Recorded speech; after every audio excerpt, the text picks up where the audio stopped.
welcome to this week's rant, entitled "Is my disk drive faulty?" All will become clear in a few minutes. But before we get going, first of all, we need to have a beer. And second of all, because my throat was dry because I've just been doing some talking on something else, we need to go with parish notices. Now, first is, if you haven't subscribed, why not? Hit the subscribe icon. If you want to be notified when stuff about synthesizers like that one, hit the channel. Or any other vintage gear, it's the bell icon is the one you want. If you enjoyed the contents of the video, give it a thumbs up. Put comments down below. I read them, I respond to them, and sometimes I even make videos about them. And finally, hiding down the bottom of the screen there is the TMTG community. For less than the price of a cup of coffee, which is really a bargain, you can help support and run the channel. But now, back to this video.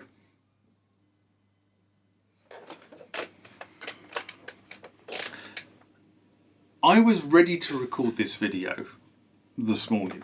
As you can see, if you look out the window to the side of me, it is now dark, so it's not the morning anymore.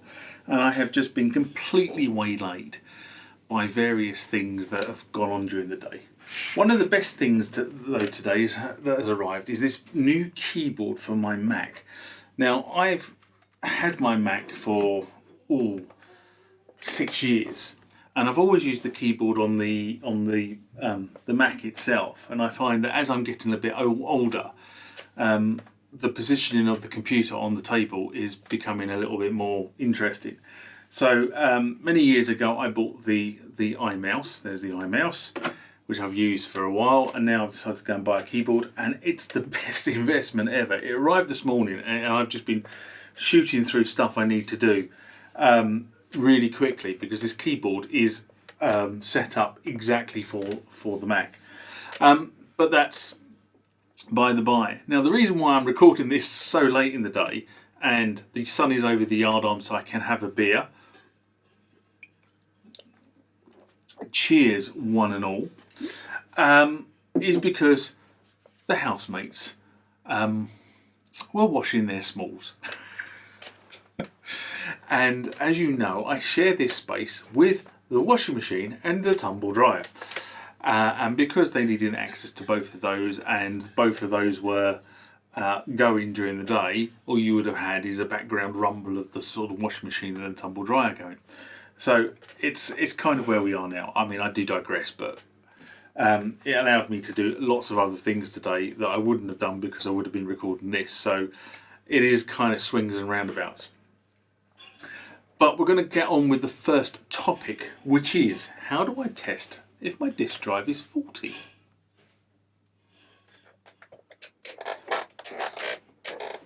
If you can hear clatter bangs going on from behind the camera, and you can hear singing going from behind the camera, one of the housemates is in the kitchen, which is obviously behind this room, and it's her turn to do dinner. So that's what the clattering is, that somebody's cooking in the background. I don't have the luxury of having a soundproof room where I can do this yet. It's also now dark, so cheers one and all. So, how do I know my disk drive is faulty or working? Now, this has come up a couple of times, and I debated whether to do this as a Q&A session as part of the mailbag, or whether to do it as part of the rant. And I think it probably is better as part of the rant, so that's why I'm doing it now. And this is, as I say, come up a couple of times in questions by fellow tubers on the channel, and it's also come up as part of the media replacement service, in that people have been given or have acquired discs, and they refuse to load on their particular machine.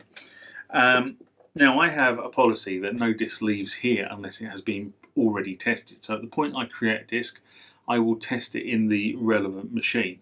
And those machines, if I don't have the machine here, then I will actually pull the discs off of wherever they're being advertised until I can get the machine here. So as you know, most of my machines are in storage.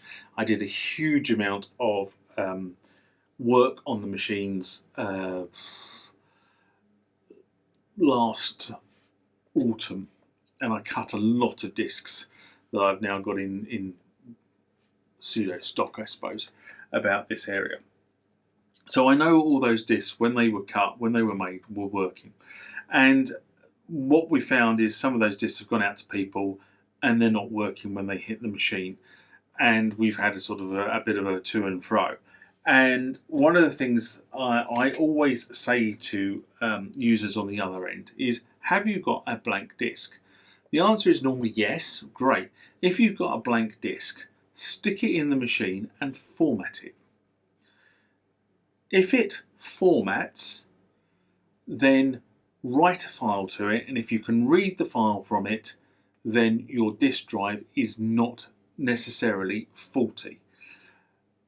There is a caveat to that in terms of if the heads are slightly out of alignment, it will format it and it will write data. But if you then try to read somebody else's disk, which has been written with a machine where the heads are in alignment, then that may also cause a problem. But a pound to a penny, most of these issues are coming from the fact that the disk drive in that machine is faulty. And as I said, the fastest way to tell whether you have a disk drive that is faulty or not is to format a disk.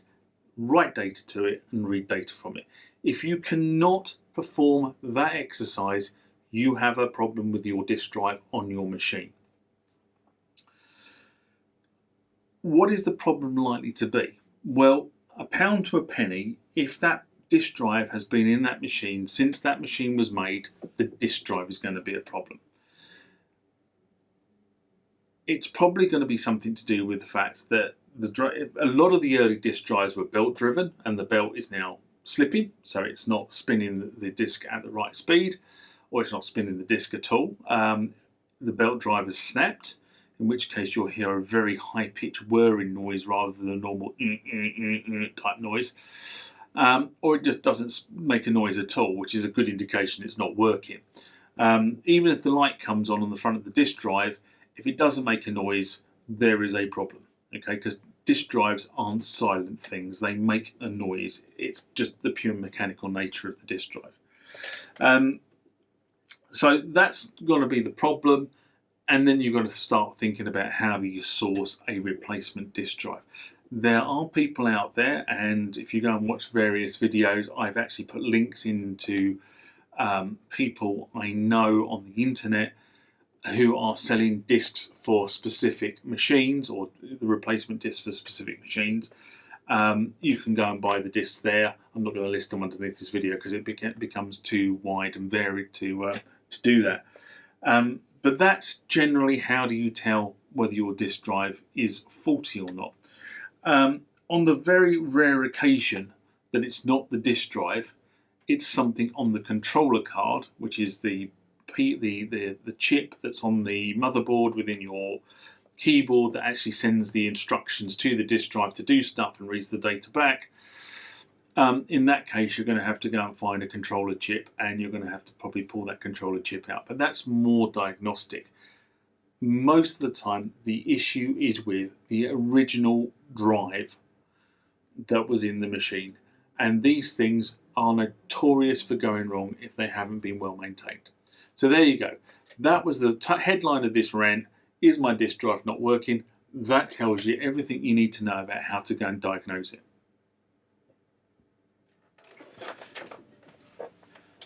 Okay, I'm not going to leave it just at, is my disk drive not working, because that's really not rant length. But the next question I had on the channel, and I thought I'd just roll it into this particular item, was around keyboard maintenance. And specifically, somebody said to me, how do you keep your keyboard clean? Well, number one, get a dust cover. And now I recommend a company in the UK called PianoCovers online. They will make a dust cover for your keyboard that fits your keyboard exactly out of a number of materials, and they also make them padded.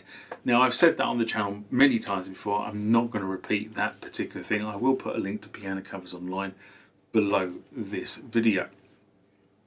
But the other thing is, obviously, if you're playing the video on a regular basis, then you want to make sure it's clean. So how do you do that? Well, you could run over it with the Hoover. and I've done that on numerous occasions. But the easiest way to do it is to go to your local hardware store and buy a soft bristled paintbrush.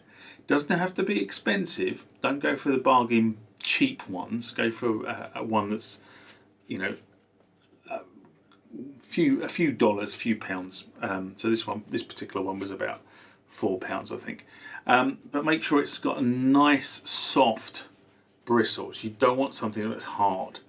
Okay, and then just use a paintbrush to brush the dust away. I know it sounds daft, but it's the simplest thing. Don't go for hard brushes. Don't go for brushes that you use to clean the floor with. Even Hoover brushes are a bit on the harsh side, as I've done it before where I've had to hoover a keyboard because it was in such a bad state. But generally the way I maintain my keyboards is I just have a paintbrush. Maybe I should have said on the last segment, don't use a paintbrush you've already used to paint walls with. Okay, it needs to be a new paintbrush. Anyway, let's carry on. Good news indeed. Roland have released version 1.31 of the System 8 firmware. That's February 2021. We haven't had an update on the Roland System 8 since August 2018. That's nearly 2.5 years that we haven't had an update, and all of a sudden we've now got an update to the System 8. Why have we got an update to the System 8? Because Roland are trying to flog the Juno 106 patch upgrade for the System 8. It's part of their whole cloud strategy thing, but in order for the System 8 to be able to download that plug out onto it, they've had to do a firmware upgrade. So we have a firmware upgrade. There are a number of bug fixes that have been rolled into the firmware update, but it's not been done for the bug fixes. It's been done because Roland want you to buy the 106 plugin. Now, at the moment, if you're a member of the Roland SoundCloud, or you have a membership there, if you go across to the Roland SoundCloud, you can download and install the 106 plugin onto your System 8 as a limited edition demo. It's not going to be around for very long, so you need to download it now. And if you download it now, you install it, it will work. Now, how long it's going to work for, I don't know. It's very vague on that subject, whether it will stop working on the keyboard, or whether the VST will stop working, or you know, carry on working on the keyboard until you do next firmware update. And I guarantee they're going to pump out a firmware update that needs a factory reset, and it will blow the 106 away. But just to be aware, there is new firmware for the System 8. If you haven't already done it, go and do the firmware upgrade.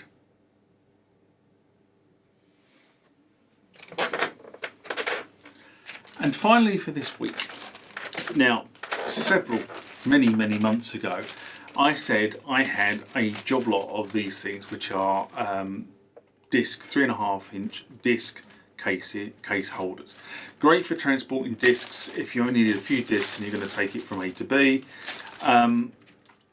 Really useful, and I use these myself. I've got a couple of them, but obviously most of my discs are in my big boxes that I carry. This is only when I move around, and I don't do that very often at the moment.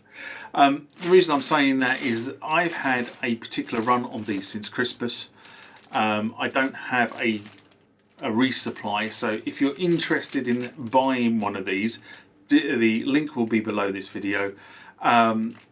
Get in now, because I don't think these are going to be around for too much longer. I think they will go fairly shortly.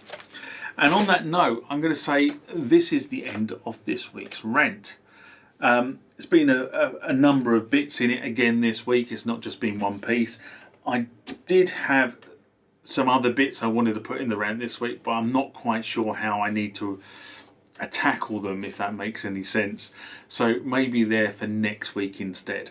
So live long and prosper. I will see you next time. Bye bye.